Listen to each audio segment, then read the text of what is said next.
Hi friend, आज हमारे video में आपका स्वागत है। और आज हम वीडियो में जानेंगे कि कैसे टैली से जीएसटी R1 फाइल कैसे करते हैं। तो सबसे पहले तो आपको गेटवे ऐप टैली से रिपोर्ट में आता है, गेटवे ऐप टैली में आना है।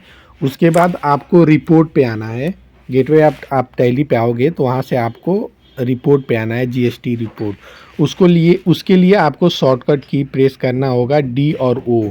जैसे ही प्रेस करोगे जीएसटी रिपोर्ट पे आओगे, इंटर करोगे जीएसटी R1 2B 3B, तो आपको R1 पे आना है। R1 पे क्लिक करना है क्योंकि आप जीएसटी R1 फाइल कर रहे हो, मतलब सेल डेटा आपको चाहिए, तो इसके लिए जीएसटी R1 पे क्लिक करना पड़ेगा। जीएसटी R1 पे जैसे ही आप क्लिक करोगे, क्लिक करने के बाद आपको थोड़ा सा वेट करना पड़ेगा क्योंकि रिपोर्ट ओपन होने में थोड़ा सा टाइम लगता है।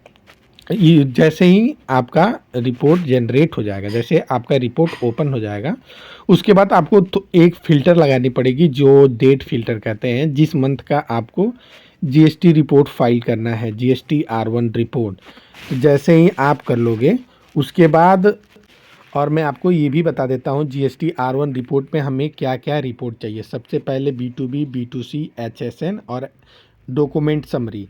ये हमारा रिपोर्ट ओपन हो गया। उसके बाद आपको डेट फ़िल्टर लगा लेना है, ऑल्ट F2 जैसे प्रेस करोगे यहाँ पे चेंज पीरियड आएगा, मतलब यहाँ पे आपको वो डेट डालना है जहाँ से आपको डेटा चाहिए। जैसे 1/12 से मैं 31/12 डाल देता हूँ, और उसके बाद थोड़ा सा टाइम लेगा और ये जीएसटी रिपोर्ट जनरेट हो जाएगा।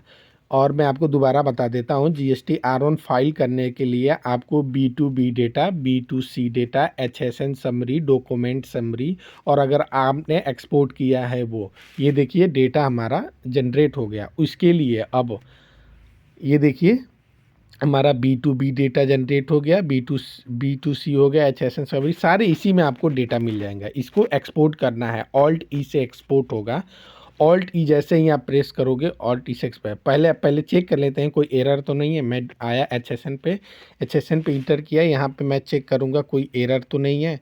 अगर एरर, मतलब मैं ये चेक करना चाहता हूँ, ऐसा नहीं है ना कि कोई एचएसएन डुप्लीकेट हो गया है। डुप्लीकेट मतलब 2 बार, जैसे मान लो मेरा एक HSN कोड है 48205000, तो कहीं ये दूसरा तो नहीं 4820 से भी क्रिएट हो गया है। अगर होगा तो उसको सही कर लोगे, आप इंटर करके उसको सही कर लेना। और ये आप सही करने के बाद, जैसे ये देखो मेरा ये एरर हो गया है, तो इसको मैनुअली मैं एक एक करके सारा सही कर लूँगा।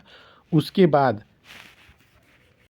जैसे ही एक्सपोर्ट करोगे, यहाँ पे ऑल्ट-E प्रेस करोगे, यहाँ पे ई रिटर्न आएगा। ई रिटर्न पे आपको क्लिक करना होगा।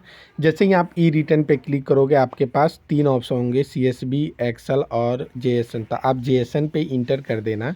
इंटर करने के बाद आप नीचे आओगे तो वहाँ पे पद पूछेगा कि आप किस लोकेशन पे वो फाइल रखना चाहते हैं, तो आप वहाँ पे स्पेसिफाई पथ कर देना और वहाँ पे डेटा रख लेना। वहाँ पे डेटा एक्सपोर्ट हो जाए। उसके बाद आपको जीएसटी पोर्टल पे आना है, मंथ सेलेक्ट करना है। मंथ सेलेक्ट करने के बाद ये है, जैसे R1 पे आ जाओगे, प्रिपेयर ऑफलाइन वाले पे क्लिक करना।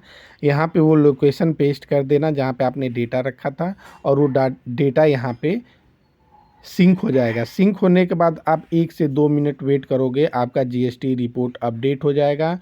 अपडेट होने के बाद आप उसको फाइल कर सकते हैं। तो थैंक यू दोस्तों, आज हमने इस वीडियो में जाना जीएसटी रिपोर्ट कैसे जनरेट करते हैं, R1 कैसे फाइल करते हैं। लाइक और सब्सक्राइब करना मत भूलिएगा।